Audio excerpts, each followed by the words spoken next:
Hi friends, मैं मोहित निरापरे आप सभी का शिक्षा एकेडमी के यूट्यूब चैनल पर स्वागत करता हूँ। तो आज हम इस लेक्चर में मोशन पर आधारित कुछ महत्वपूर्ण तथ्य के बारे में पढ़ेंगे कि जिसमें कुछ महत्वपूर्ण पॉइंट बताऊंगा इस लेक्चर में मैं आप सभी को। तो सबसे पहला पॉइंट मैंने लिखा है कि किसी वस्तु की गति की दिशा का निर्धारण वेग से होता है। तो जो ये वेग है वो किसी भी वस्तु की गति का निर्धारण करता है। तो यहाँ पर मैं इसको एक एग्जाम्पल से आपके सामने प्रस्तुत करता हूँ कि एग्जाम्पल कैसे एक वेग गति की दिशा को निर्धारित करता है। तो यहाँ पर मैंने एक वस्तु ली गई है, माना कि एक ये वस्तु है जो कि इस दिशा में गतिमान है, कि इस दिशा में गतिमान है। तो यह जो गति की दिशा है वो कौन वेग के द्वारा निर्धारित होती है, न कि इसके त्वरण के कारण। यह जो गति की दिशा है वो किसके कारण, वेग के कारण निर्धारित होती है। अब इसके बाद में हमारा दूसरा पॉइंट आ रहा है कि x समानुपाती है t से, ठीक है। तब यहाँ पर देखेंगे जब x समानुपाती है t, तो यहाँ पर जो x है वो है ना विस्थापन को शो कर रहा है, और जो यहाँ पर t है वह समय को प्रदर्शित कर रहा है। तो यहाँ पर हम देखेंगे इसको भी एक एग्जांपल से। माना कि मैंने यहाँ पर एक वस्तु है, यहाँ पर a पॉइंट है। जब वस्तु ए पॉइंट से चलना प्रारंभ करती है और कुछ दूरी पर बी पॉइंट है, लेकिन उसे जाना पॉइंट सी तक है, तो मैंने देखा कि जो ए से बी के बीच की दूरी है वह कितनी है, 2 मीटर, और ये कितने टाइम में, 2 सेकंड में तय कर रहा है। जो ये वस्तु है गतिमान वस्तु वह 2 सेकंड में 4 मीटर दूरी तय कर रहा है, और जब वो गति तय कर रहा है तो उसके बाद में बी पॉइंट पे पहुंच जा रहा है, और पुनः वो फिर बी पॉइंट से चलना प्रारंभ कर रहा है। तो फिर वो जो सी पॉइंट है वहां पर पहुंचने में उसे 2 सेकंड लगता है, और बी और सी के बीच की दूरी भी 2 मीटर की है। तो यहाँ पर जब हम दोनों स्थिति में इनका वेग निकालेंगे तो यहाँ पर हमें ए बी का वेग हमें मिल रहा है 2 मीटर पर सेकेंड, और जो ये BC है उसके बीच का वेग हमें मिल रहा है 2 मीटर पर सेकेंड। तो यहाँ पर हम देखेंगे कि जब वस्तु का विस्थापन कितना है, 4 मीटर का, और वस्तु में इतनी दूरी तय करने में कितना समय लगा, 2 सेकंड का। तो यहाँ पर जो वस्तु है अगले दो सेकंड में भी जब वो बी पॉइंट से आगे बढ़ेगा तब भी अगले 2 सेकंड में वो 4 मीटर की दूरी तय कर रहा है। तो यहाँ पर जो क्या हमें वाले पॉइंट में क्या लिखा कि जो विस्थापन है वो समानुपाती किसके, समय के समानुपाती है। तो यहाँ पर जो ये गति हो रही है वो किस प्रकार की गति हो रही है, एक समान वेग से गति हो रही है। तो यहाँ पर जो गति हो रही है वो किस प्रकार से हो रही है, एक समान वेग से गति हो रही है।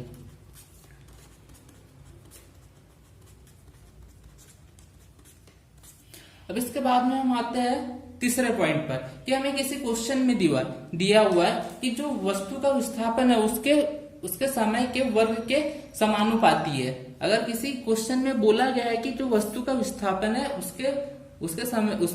उसके समय के वर्ग के व्युत्क्रमानुपाती, यानी कि जो वस्तु गतिमान है, माना कि पॉइंट ए पर रखी हुई वस्तु और पॉइंट बी तक जाने में उससे कितना 4 सेकंड का टाइम लग रहा है, और जो 4 सेकंड का टाइम लग रहा है उसमें जो वस्तु का विस्थापन कितना हो जा रहा है, 16 मीटर।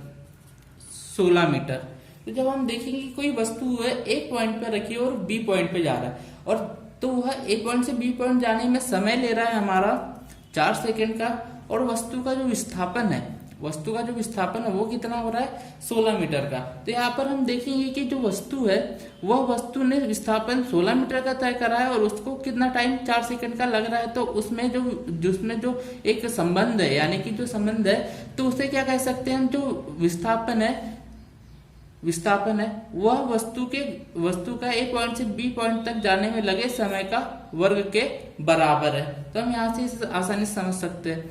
तो हम इसे एक और एग्जांपल समझ सकते हैं, जैसे कि मैं ऊपर वाले एग्जांपल को, दूसरा पॉइंट को हम इससे समझते हैं कि जैसे एक वेग है, वेग की डेफिनेशन क्या होती है, विस्थापन बटे समय। तो यहाँ पर हमने विस्थापन को कैसे शो करा है, x से शो करा है, तो जो समय है उसको हमने t से शो करा है, और विस्थापन को v = x/t लिख सकते हैं। हम क्या लिख सकते हैं, v = x/t।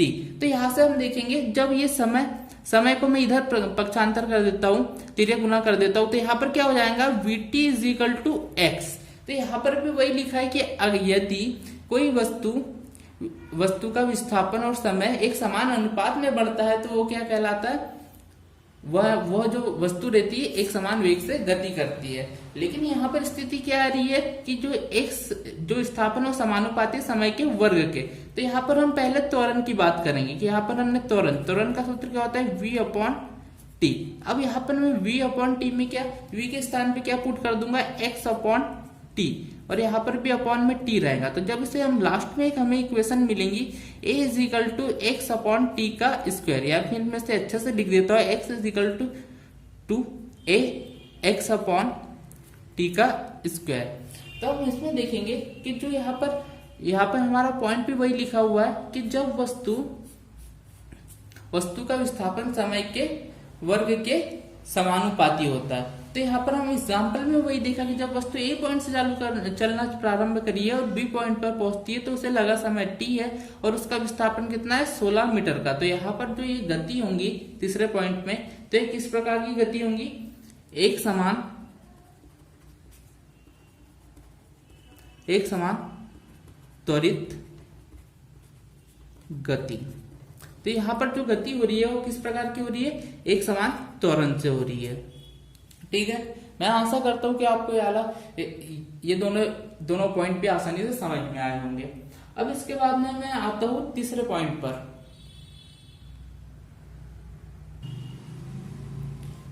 अब आता हूं मैं तीसरे पॉइंट पर, जो कि एक वृत्तीय गति पर आधारित है कि वृत्तीय गति में वस्तु की चाल और वेग में क्या प्रभाव पड़ता है। तो यहाँ पर हम देखेंगे कि एक ऑब्जेक्ट है जो कि सर्कुलर मोशन कर रहा है। तो यहाँ पर एक वस्तु है, यहाँ पर मान लिया इस पॉइंट पर एक वस्तु है, यहाँ पॉइंट ए मान लेता हूँ, ए पॉइंट पर एक वस्तु है और वस्तु जब वृत्तीय गति करना प्रारंभ करती है, तो उसकी जो चाल होंगी, उसकी चाल नियत रहती है, यानी कि चाल नहीं बदलती है। लेकिन जो उसका वेग रहेगा, वेग बदल जाता है, वेग परिवर्तित होता है। तो वेग क्या होता है, परिवर्तित होता है। तो ऐसा कैसे होता है, जैसे कि हम चाल की परिभाषा देखेंगे। चाल के डेफिनेशन में यह होता है कि जो चाल रहती है वह क्या तय की गई दूरी पर निर्भर करती है, लेकिन जो वेग होता है एक निश्चित दिशा में तय की गई दूरी पर निर्भर करता है। जैसे कि मैं यहाँ पर एग्जांपल समझते, जो डायग्राम बनाया है उसी से समझते हैं कि जब वस्तु ए पॉइंट से चलना प्रारंभ करती है और वह एक वृत्तीय गति करती हुई पुनः ए पॉइंट पे पहुंच जाती है, तब उसका जो वेग रहता है, वेग 0 हो जाता है। लेकिन उसकी जो चाल रहेंगी तो वो क्या होंगी, ए पॉइंट से पुनः ए पॉइंट आने में तय की गई दूरी बटे समय के बराबर होंगी। तो यहाँ पर वेग 0 हो जाता है, लेकिन जो चाल है वो समान रहती है, नियत रहती है।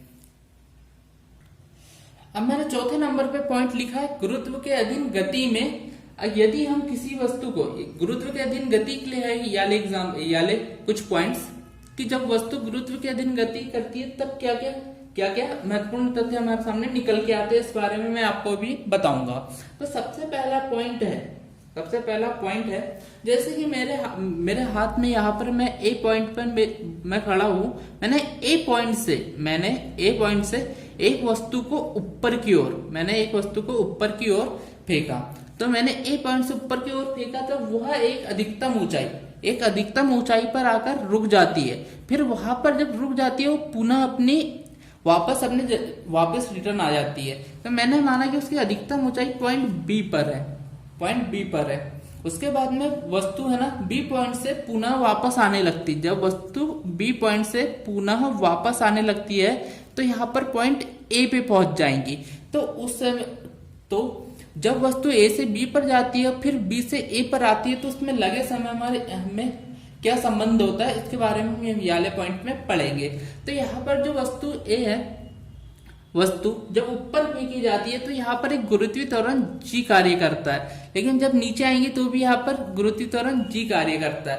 तो जो यहाँ पर वस्तु है उसे ए से बी पॉइंट तक जाने में लगा माना कि टी समय लगता है, तो वह वस्तु को बी से ए तक आने में भी टी समय लगता है। अर्थात हम यहाँ से सीधा सीधा लिख सकते हैं कि वस्तु के ऊपर जाने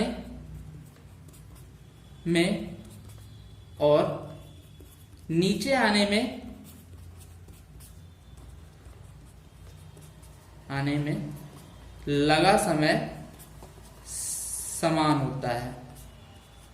तो यह हमें से सीधे सीधे लग सकता है कि किसी वस्तु के ऊपर जाने में लगा समय और वस्तु के अधिकतम ऊंचाई से पुनः वस्तु की जहां से फेंकी गई थी उस पॉइंट में आने में लगे समय का अनुपात होता है 1:1 का। ठीक है। अब इसके बाद में हम इसी पर आधारित गुरुत्व के अधीन गति पर ही आधारित हम दूसरे पॉइंट के बारे में पढ़ेंगे। तो उसमें क्या होता है कि मैंने यहां पर यह हमारा पॉइंट ए लेता हूं पुनः, और यह पॉइंट बी है। ठीक है।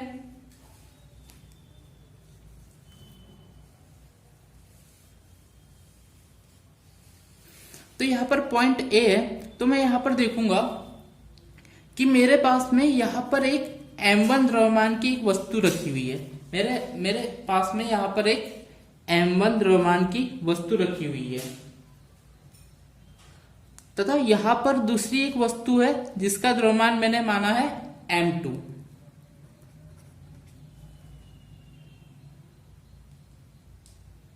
उसका द्रव्यमान मैंने माना है m2।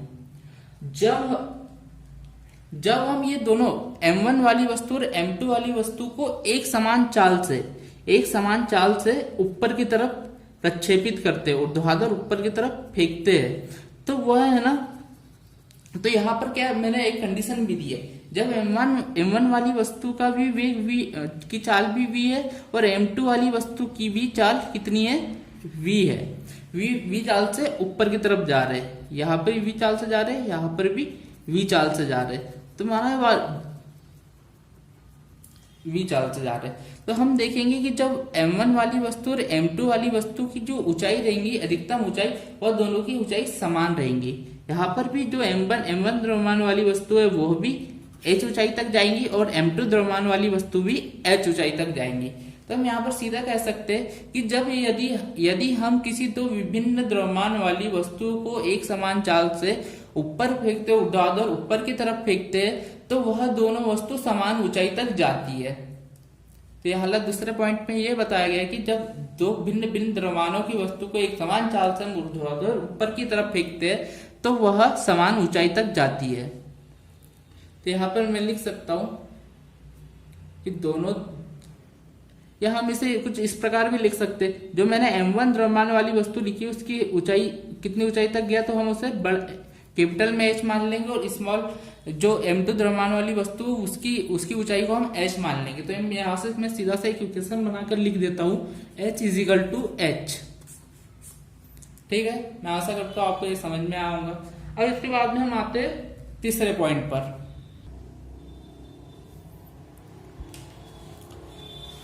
तो हम अब देखेंगे कि मैंने मान लिया कि यहाँ पर मेरे पास में एक हाथी है, यहाँ पर मैंने लिख दिया हाथी, और यहाँ पर है चींटी। तो मैंने मान लिया तीसरे पॉइंट में हमारा कि जब दो विभिन्न द्रव्यमान वाली वस्तु को ऊंचाई से गिराया जाता है तब वह कितने समय में नीचे पहुंचेंगी। तो मैंने मान लिया कि यहाँ पर ये जमीन है, यानी कि यह अपनी धरती है। तो यहाँ पर देखा कि मैंने एक तरफ एक हाथी लिखा है, दूसरी तरफ मैंने लिखा है चींटी।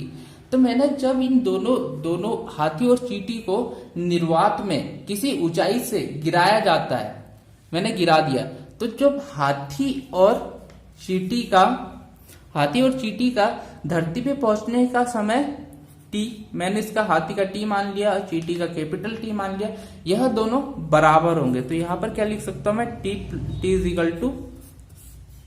= t।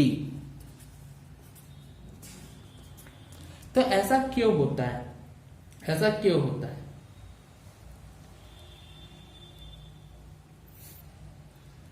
जब हम किसी भी दो हाथी और चींटी को हमने किसी ऊंचाई से गिराया तो ये किस स्थिति में गिरवाया, निर्वात की स्थिति में गिरवाया। तो यहाँ पर है ना एक और कंडीशन है कि जो हाथी और चींटी है उसकी जो ऊंचाई रहेंगी वह भी समान रहती है, तथा उनको धरती तक पहुंचने में लगा समय भी समान रहता है। तो पर भी इसमें एक और कंडीशन है कि जब ये हाथी और चींटी को गिराया जाता है तब जो वायु का घर्षण है वह नगण्य होना चाहिए। जब वायु का घर्षण नगण्य होना चाहिए। तो यहाँ पर हम समझ सकते हैं कि तीसरे पॉइंट में क्या लिखा हुआ है कि जब हाथी और चींटी को हम किसी समान ऊंचाई से निर्वात में नीचे गिराते हैं तो उन दोनों को धरती पर पहुंचने का लगा समय समान होता है। यहाँ पर मैंने लिखा हुआ भी है। धन्यवाद। आपको अगर हमारा लेक्चर पसंद आया होगा तो हमारे चैनल को लाइक करें, सब्सक्राइब करें, शेयर करें और कमेंट करें अगर आपको किसी भी चीज में कोई डाउट हो तो।